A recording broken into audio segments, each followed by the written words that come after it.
আবারও একটা নতুন ভিডিও নিয়ে আসলাম, আশা করি সবাই দেখবেন।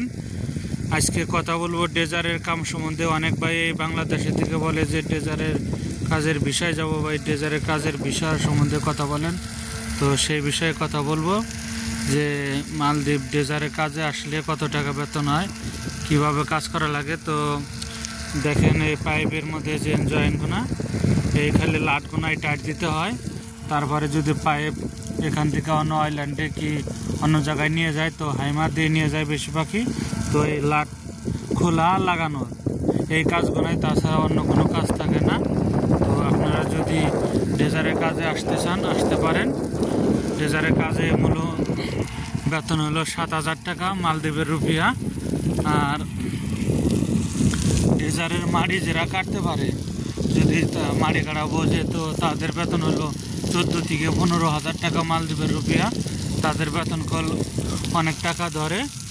তো আজকে আমি ডেজারের কামের সম্বন্ধে দেখাইতেছি, আর ডেজারের ভিসা সম্বন্ধেও কথা বলবো। যে বাংলাদেশি ভাইয়েরা ডেজারের কাজে আসতে চান তারা আসতে পারবেন। অনেক ভাই জিজ্ঞাসা করে যে ভাই ডেজারের কাজে গেলে কত টাকা লাগবে, কিভাবে যাওয়া যাবে। তো ডেজারের কাজে যদি আসতে চান মালদ্বীপ আসলে সব বিষয়ে একই দাম দেখা যায়। তারপরে হলো আপনাদের যারেদে আসবেন তার সাথে হলো আপনারা 2.5 লাখ টাকা দেওয়া আসতে পারবেন, 4.5 লাখ টাকা দেওয়া আসতে পারবেন, 3.5 লাখ টাকা দেওয়া আসতে পারবেন। মালদ্বীপ আসতে বেশি টাকা লাগে না। তো বিষয় হলো এখন সব জায়গায় সিন্ডিকেট বেশি। এখন দেখা যায় একটা ভিসার জন্য 4-5 হাত বদল হয়, সেই জন্য কিছু টাকা বেশি লাগে। তো মালদ্বীপ আসবার গেলেই দেখা যায় বেশিরভাগই 4 লাখ 4.5 লাখ টাকা দিয়ে আসে। বেশিরভাগ বাংলাদেশে থেকে যে বাইরে আসে বেশিরভাগই শুনি যে 4 লাখ 4.5 লাখ টাকা দিয়ে আসছে। তো আপনারা আসতে চাইলে মালদ্বীপ যে কোনো ভালো একটা এজেন্ট কি দালাল ধরবেন, ধরে না তারপরে আসবেন। তো আমি ভিডিওতে দেখাতেছি ওই যে ডেজার চলতেছে, এই ডেজারের ভিসা সম্বন্ধেই কথা বলতেছি। তো আপনারা যদি মালদ্বীপ ডেজারের ভিসা সম্বন্ধে কি ডেজারের কাজে আসতে চান আসতে পারবেন। মালদ্বীপ ডেজারের কাজের অনেক লোক লাগবে। যদি আপনারা আসতে চান ডেজারের কাজে আসতে পারবেন। ডেজারের কাজে কিন্তু অন্য কোনো চাপ নাই।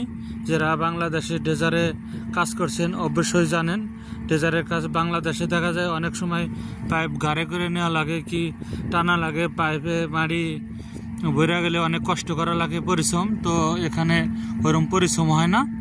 এখানে দেখা যায় যে ভাই সব হলো মেশিনের কাজ। আপনারা খালি কাজ হলো একটাই, লাট লাগিয়ে দেওয়া, লাট খুলে দেওয়া। এটাই আমি মনে করি ডেজারের ভারী কাজ। তাছাড়া অন্য কোনো কাজ নাই। সাগরের মাঝে দিয়ে যেখানে পানি কম দেখা যায়, যে মাজা পানি আইল্যান্ডের কিনার দিয়ে, ওখান দিয়ে মনে করেন পাইপগুলো বেশিরভাগই সাজানো হয়। তো এই দেখেন আমি ভিডিওতে দেখাইতেছি। তো ওই পাইপগুলো লাগাইতে মনে করেন একটু পরিশ্রম করা লাগে। দেখা যায় একবার যদি পাইপ সেট করেন কমসে কম 15 দিনে 1 মাস, 3 মাস, 5 মাসও যায়। ওই লাগানোর সময় খালি কাজ, তাছাড়া আর বেশি কাজ থাকে না। ওইটা খালি চেক দেওয়া যে কোনো আন থেকে সমস্যা হয়েছে কিনা। আর বেশিরভাগই না পাইপ কোনো সমস্যা হয় না, দেখা যায় যে না অনেক মোটা পাইপ। তো যে বাইরে আসবেন মালদ্বীপ ডেজারের কাজে অবশ্যই আসতে পারবেন। ভিসা ডেজারের কাজের জন্য অনেক লোক নিতেছে, আপনারা আসতে চাইলে আসতে পারবেন। আর মালদ্বীপ কিন্তু খোলা আছে। তো যে বাইরে আসবেন তো সেই ভাইদের জন্য ভিডিওটা যদি ভালো লাগে লাইক শেয়ার কমেন্ট করে যাবেন। ভালো থাকবেন, আল্লাহ হাফেজ।